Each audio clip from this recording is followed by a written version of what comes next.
दुनिया में corona virus से अब तक 4,36,145 लोगों की मौत हो चुकी है। वहीं अमेरिका में फूड एंड ड्रग एडमिनिस्ट्रेशन ने सोमवार को कोरोना के इलाज के लिए मलेरिया की 2 दवाओं को दी गई मंजूरी वापस ले ली है। उन्होंने हाइड्रोक्सी क्लोरोक्वीन और क्लोरोक्वीन को इमरजेंसी अथॉरिटी से हटा लिया है। एफडीए ने कहा कि इन दवाओं के काम की उम्मीद बहुत कम है। देश में अब कुल कोरोना संक्रमितों की संख्या 3,36,318 हो गई है। वहीं तमिलनाडु के 4 जिलों में 19 से 30 जून तक सख्त लॉकडाउन रहेगा। दिल्ली में केसेस बढ़ते जा रहे हैं। वहीं महाराष्ट्र में आज रिकॉर्ड 2,786 मरीज मिले।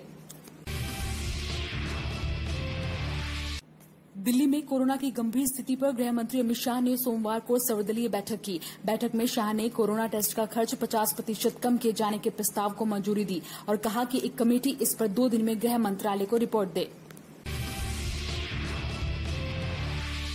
गृह मंत्री अमित शाह ने कहा कि सभी को मतभेद भुलाकर दिल्ली की जनता के लिए मिलकर काम करना चाहिए।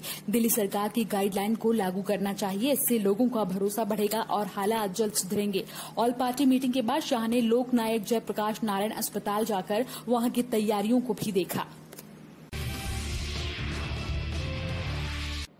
रक्षा मंत्री राजनाथ सिंह ने सोमवार को उत्तराखंड में वर्चुअल रैली की। इस दौरान राजनाथ सिंह ने कहा कि लिपुलेख में रोड बनने के कारण नेपाल को जो भी गलतफहमी हुई है उसे बातचीत के जरिए सुलझा लिया जाएगा। हमारा नेपाल के साथ बहुत गहरा संबंध है। हम रोटी बेटी के रिश्ते में बंधे हैं और दुनिया की कोई भी ताकत इसे तोड़ नहीं सकती। इस्लामाबाद में सोमवार को गिरफ्तार किए गए 2 अफसर वापस भारतीय हाई कमीशन में पहुंच गए हैं। ये अफसर सुबह से लापता थे। शाम को इनके हिट एंड रन मामले में गिरफ्तारी की खबरें आई थी। गिरफ्तारी की खबरें आने के बाद भारत ने पाकिस्तान के हाई कमीशन को समन भेजा था।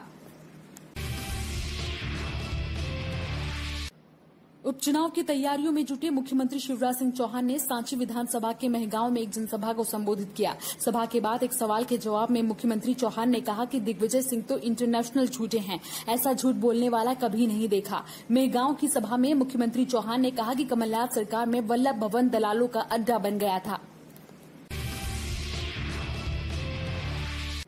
बिहार एनडीए ने एक तरफ जहां मुख्यमंत्री नीतीश कुमार के नेतृत्व में चुनाव लड़ने का फैसला कर लिया है, वहीं महागठबंधन में खींचतान लगातार जारी है। सोमवार को जीतन राम मांझी ने एक बार फिर से महागठबंधन में कोऑर्डिनेशन कमेटी गठित करने की मांग रखी। मांझी ने राजद को अल्टीमेटम देते हुए कहा कि अगले 25 जून तक महागठबंधन में हर हाल में कोऑर्डिनेशन कमेटी का गठन हो जाना चाहिए, नहीं तो हम पार्टी किसी भी तरह का फैसला लेने के लिए स्वतंत्र होगी।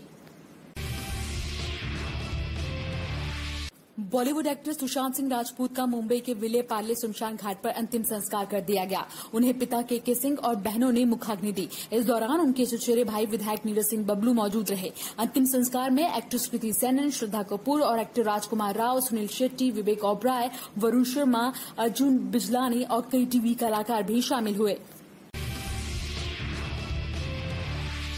सुशांत सिंह राजपूत की मौत को लेकर कई सवाल उठ रहे हैं। महाराष्ट्र के गृह मंत्री अनिल देशमुख ने कहा कि पुलिस इस मामले में बॉलीवुड में आपसी दुश्मनी के एंगल से भी जांच करेगी। वहीं बॉलीवुड एक्ट्रेस कंगना रनौत ने इन सभी खबरों को झूठा बताया है और कहा कि सुशांत मानसिक रूप से काफी मजबूत थे।